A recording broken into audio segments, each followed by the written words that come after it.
Ketemu kembali dengan Peduli Karnivor Jawa. Salam lestari. Di sini kami akan mencoba membahas tentang tanda kehadiran satwa di hutan. Pada bagian 2 ini yang akan kita bahas adalah tanda pelukaan di pohon dan bekas tandukan.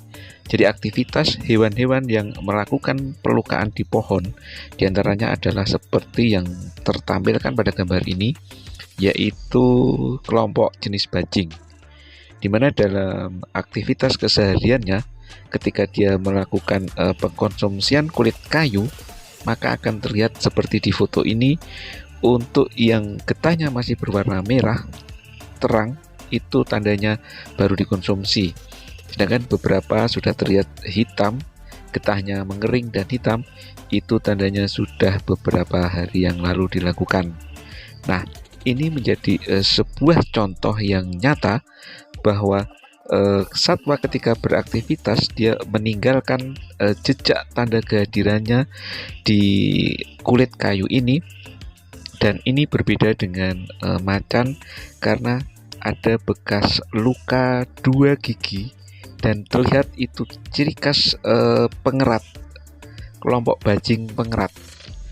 Jenis pelukaan berikutnya adalah contoh kulit kayu yang dikonsumsi oleh kelompok monyet ekor panjang. Jadi sisa-sisa dari kelupasan kulit itu tertinggal di sisi atas maupun di sisi bawah. Selain juga merekam bekas gigi dari monyet yang melakukan aktivitas pengkonsumsian kulit kayu ini. Jadi dari bentuknya itu dan dari posisi tingginya yang berada sekitar 3 sampai dengan 4 meter di atas permukaan tanah, hal ini menjadi sebuah penjelas yang sangat nyata bahwa ini bukan dilakukan oleh kelompok keluarga kucing. Foto ini menunjukkan karakter pelukaan di kulit batang pohon yang dilakukan oleh kelompok babi hutan.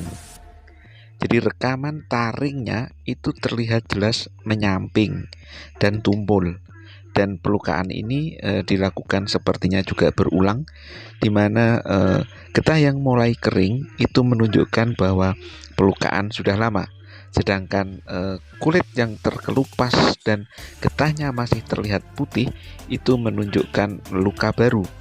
Kemudian yang perlu diperhatikan lagi adalah ketinggian pelukaan ini dari atas permukaan tanah.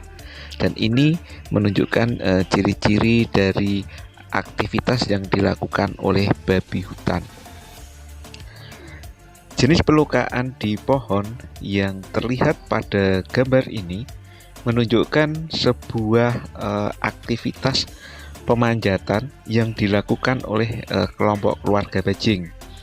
Jadi kukunya itu terekam di kulit pohon ini dan terlihat ukurannya dan terlihat polanya. Ini menunjukkan ciri dari aktivitas pemanjatan oleh kelompok keluarga bajing. Bisa jenis ratufa atau jelarang, bisa juga jenis bajing kelapa. Nah, ini yang kita cari-cari selama ini.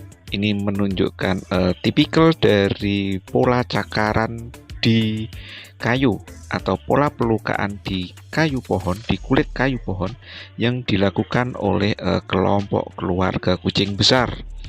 Di mana dari pola ini terlihat bahwa pencakaran itu dilakukan berulang kali, sehingga terlihat sekali bekas-bekasnya bertumpuk, baik yang sudah sangat lama, yang lama maupun yang masih baru, terlihat jelas terekam di kulit kayu ini.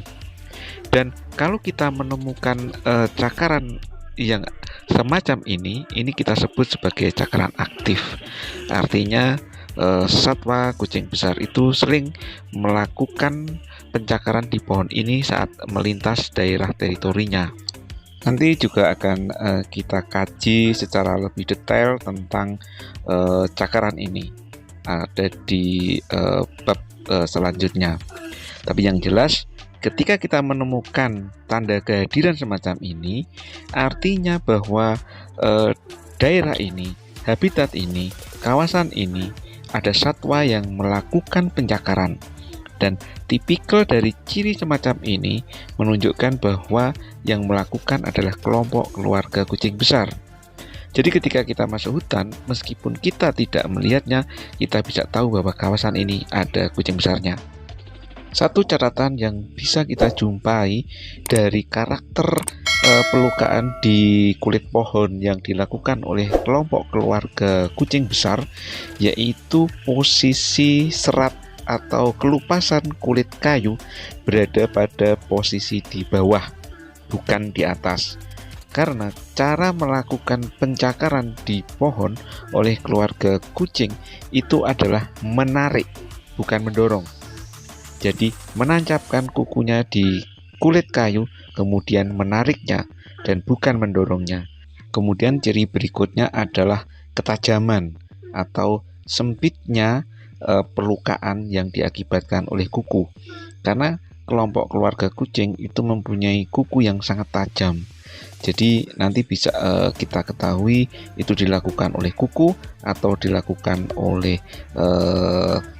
rangga kijang ataupun rangga rusa. Satu hal yang juga harus kita cermati adalah sebuah pelukaan di kulit kayu pohon, tetapi bukan dilakukan oleh kelompok satwa. Dan ini adalah yang kita tampilkan di gambar ini adalah sebuah contoh dari aktivitas pelukaan di kulit kayu yang dilakukan oleh manusia. Dan ini adalah bekas tebasan parang atau tebasan senjata tajam yang sengaja dilakukan oleh penduduk atau warga yang masuk hutan ketika dia memberi tanda ada berapa orang yang masuk. Dia membuat perlintasan-perlintasan dan ditandai dengan pelukaan-pelukaan semacam ini. Dan ini bisa dibedakan dengan cakaran ataupun kuku ataupun taring ataupun rangga dari hewan. Jadi jelas sekali hal ini bisa menjadi suatu catatan yang harus kita perhatikan. Tanda kehadiran satwa di hutan berikutnya adalah bekas tandukan. Jadi baik kijang ataupun rusa itu mempunyai tanduk yang biasa disebut sebagai rangga. Nah, pada periode tertentu rangga ini akan tanggal. Pada kijang jantan, maka ketika rangga ini sudah waktunya akan tanggal, dia akan melakukan penandukan ataupun membenturkan rangga itu ke batang ataupun ke pohon dan akan menimbulkan luka yang seperti terlihat di foto ini. Jadi bisa kita perhatikan dengan jelas di situ dorongan dari rangga, ujung rangga akan melukai kulit kayu ataupun kulit pohon ataupun kulit batang, sehingga luka yang terekam di situ kelupasan kulit kayu berada di bagian atas. Jadi ini hasil dorongan ataupun ujung rangga yang mendorong di atas sehingga terekam seperti pada gambar ini. Untuk tambahan penguat dari apakah bekas tandukan ini dilakukan oleh rusa atau kijang, maka biasanya akan kita jumpai rangga yang terjatuh di bawah pohon pelukaan semacam ini. Jadi nanti kita bisa tahu selain bekas pelukaan seperti yang tertampang di foto ini, biasanya di sekitar sini akan kita jumpai rangga, baik itu rangganya rusa atau rangganya kijang. Itu akan sebagai penguat. Di samping tingginya pelukaan yang semacam ini dari permukaan tanah. Apabila rangga tidak kita jumpai, maka kita bisa mencoba mendetailkan kembali keberadaan sebagai tanda aktivitas hewan siapa. itu bisa dari rambut yang terselip di antara kulit-kulit kayu ataupun di bawah dari pelukaan semacam ini. Dan ini adalah contoh dari pelukaan yang dilakukan oleh Rangga Rusa dari tingginya dari permukaan tanah lebih dari 1 meter. Kemudian bentuk lukanya semacam ini, dan kita juga menjumpai Rangga Rusa yang tertanggal di bawah bekas aktivitas semacam ini.